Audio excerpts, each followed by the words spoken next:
Olá, boa noite. Ministério da Justiça confirma 10 casos de intoxicação grave por metanol em São Paulo. Bolsonaro tem nova crise de saúde e médico é chamado às pressas. O Jornal da Record está no ar.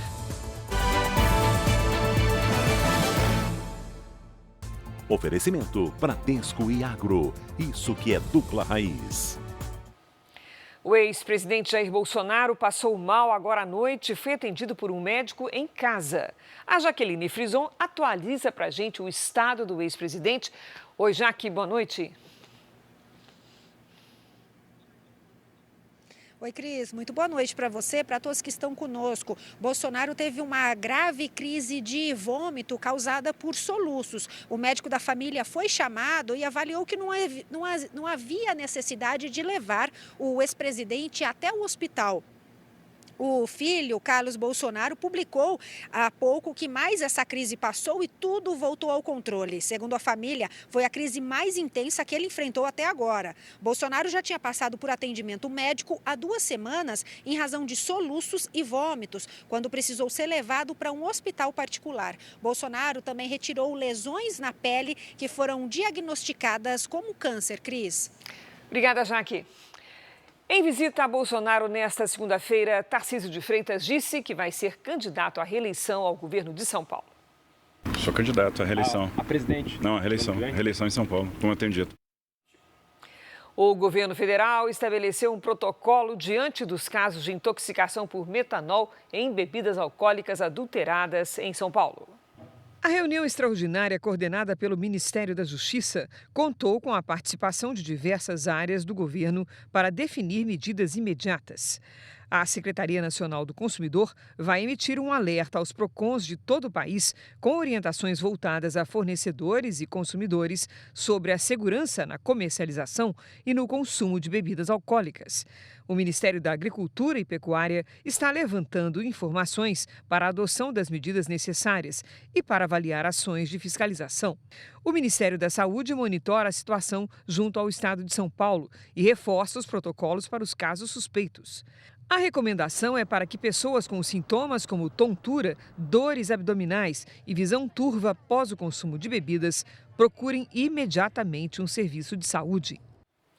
Já são 3 mortes por ingestão de metanol, 2 na Grande São Paulo e 1 na capital paulista. Ao todo, 10 casos de intoxicação foram confirmados. O Natan Goulart tem os detalhes da investigação. Olá, Natan, boa noite.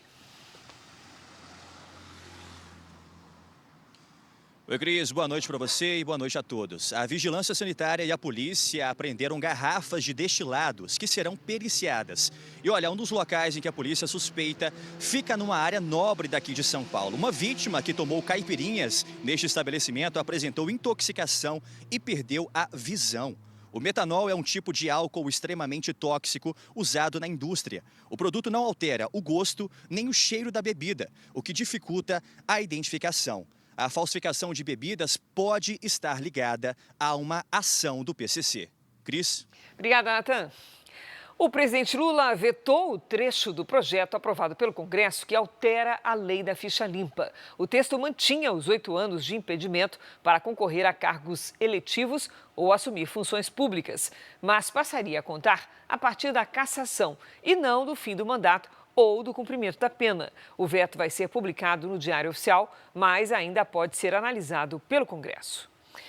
O ministro Alexandre de Moraes autorizou o ex-deputado Daniel Silveira que ele cumpra a pena em regime aberto com tornozeleira eletrônica. Silveira não vai poder sair de casa entre 7 da noite e 6 da manhã. Está proibido de usar redes sociais e de deixar a cidade do Rio de Janeiro. Em abril de 2022, ele foi condenado a 8 anos e 9 meses de prisão por crimes de ameaça ao Estado Democrático de Direito e coação no curso do processo. Ele chegou a receber o perdão presidencial do ex-presidente Bolsonaro, que foi posteriormente anulado pelo STF. O ministro Luiz Fux, do Supremo Tribunal Federal, suspendeu o aumento do número de deputados federais para as eleições de 2026. A decisão atende a um pedido do presidente do Congresso, senador Davi Alcolumbre, para que eventuais mudanças só valham a partir de 2030. O caso será enviado ao plenário virtual da Corte. Em 2023, o STF havia determinado a redistribuição das cadeiras na Câmara conforme o novo censo e o crescimento populacional dos estados. Uma pesquisa do Instituto Real Time Big Data, encomendada pela Record, mostra as intenções de voto para o governo do Ceará na eleição do ano que vem. No primeiro cenário estimulado, quando são apresentados os candidatos em uma eventual disputa, Eumano de Freitas, do PT, aparece com 41%. Roberto Cláudio, do PDT, tem 27%. Eduardo Girão, do Novo, 16%. Nulos e brancos somam 9%. Não sabem ou não responderam, 7%.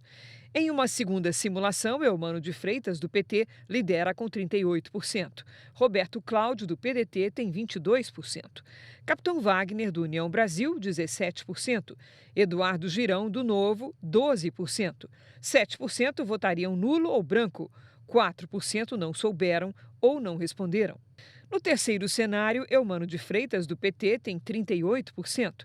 Ciro Gomes, do PDT, 37%. Eduardo Girão, do Novo, aparece com 14%. Nulos e brancos somam 6%. Não souberam ou não responderam, 5%.